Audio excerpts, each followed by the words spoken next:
নির্মাণ রসায়ন, powered by Asian paints, cosponsor diamond cement.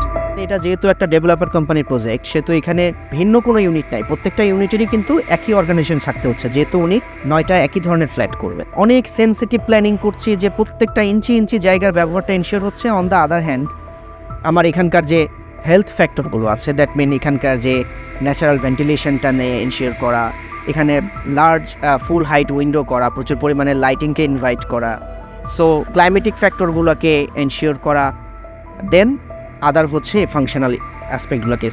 এর বাইরে আমরা আদারওয়াইজ বিল্ডিংয়ের অ্যাস্থেটিক্যালি কিছু কিছু বিষয় তো থাকি। অনেকগুলো স্টেক হোল্ডার, অনেকগুলো টেকনিশিয়ান, ফিল্ডে একটা গ্রুপ কাজ করছে, ড্রয়িংয়ে একটা গ্রুপ, বিভিন্ন ইঞ্জিনিয়ার্স, সমন্বয়টা খুব কঠিন। কিন্তু সমন্বয়টা যেই লিডিং আর্কিটেক্ট অবশ্যই প্রজেক্ট লিডার হিসেবে কাজ করে, সো যে লিডার যত ভালো সমন্বয় করতে পারে তত ভালো সেই সব মানে আউটপুটটা আমরা তত ভালো পেয়ে থাকি। যে ইনস্ট্রাকশন দেওয়া হয়েছে প্রজেক্ট কনস্ট্রাকশনের জন্য, এখন দেখা গেল সাইটে এসে যারা কাজ করছে তারা দেখা গেল যে ওই জিনিসটা মানলো, হয়তো বুঝে মানলো না অথবা না বুঝে মানলো না, এমনও হতে পারে যে বুঝেও মানলো না। কি একটা কাজ একটু অন্যভাবে করলে ইজি হয়, একটু গ্যাপ দিয়ে ওভাবে করে ফেললো, তাহলে তো ডেফিনেটলি প্রজেক্টের অলরেডি ক্ষতি হয়ে গেছে। একটা বিল্ডিং কনস্ট্রাকশন করবে, সে সবগুলো ফ্লোরে একই শাটার দিয়ে কাজ করবে, সো এখন সে শাটার বানানো উচিত তার একটা স্ট্রং ভালো ম্যাটেরিয়াল দিয়ে। এখন দেখা গেল যে সে শুরুতে বুদ্ধি করলো যে ঠিক আছে এখানে 2 টাকা সেভ করে সে একটা বাজে কোয়ালিটির শাটার বানানো।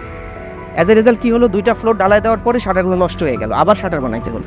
ভালো কন্ট্রাক্টর বুঝতে গেলে আমাদেরকে খুব সহজ একটা সূত্র আছে, সেই সহজ সূত্রটা হলো যে তার ব্যাকগ্রাউন্ড স্টাডি কর। কন্ট্রাক্টর যিনি কাজ করছেন, আমি যেমন প্রজেক্টটা আমরা ডিজাইন করেছি বলে প্রজেক্টটাকে আমরা ভালোবাসি আমাদের ক্রিয়েশন বলে, সেও যদি তার কাজটাকে ভালোবাসে তখনই এটা একটা সমন্বিতভাবে ভালো প্রজেক্ট। ইনিশিয়ালি বাজেটটা করা হয় হচ্ছে একটা স্কোয়ার ফিট রেট একটা কনসিডার করা হয় যে মার্কেটে পার স্কোয়ার ফিট কনস্ট্রাকশন কস্ট এখন কেমন হচ্ছে।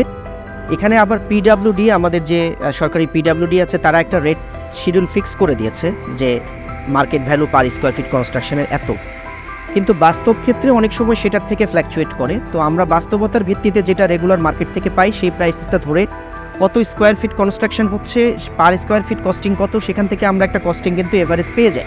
কিন্তু এই জিনিসটা আরও বাস্তবসম্মত হয় যখন ডিজাইন সম্পূর্ণ কমপ্লিট হয় এবং এটা যখন একজন প্রফেশনাল এস্টিমেটর যখন এটার বিওকিউ করেন, অর্থাৎ বিল অফ কোয়ান্টিটি, এবং প্রত্যেকটা জিনিসের ইন্ডিভিজুয়ালি ধরে কস্টিং করে যখন এটার একটা কনক্লুসিভ কস্টিং যখন করা হয়, তখন এটার একটা অথেন্টিক কস্টিং বের হয়ে আসে। তবে এটা আবার 2-3 বছর সময় ধরে যেহেতু প্রজেক্ট চলে, এই সময়ের ভিতরে এই কস্টিংটা আবার দেখা যায় যে কিছুটা ফ্ল্যাকচুয়েট।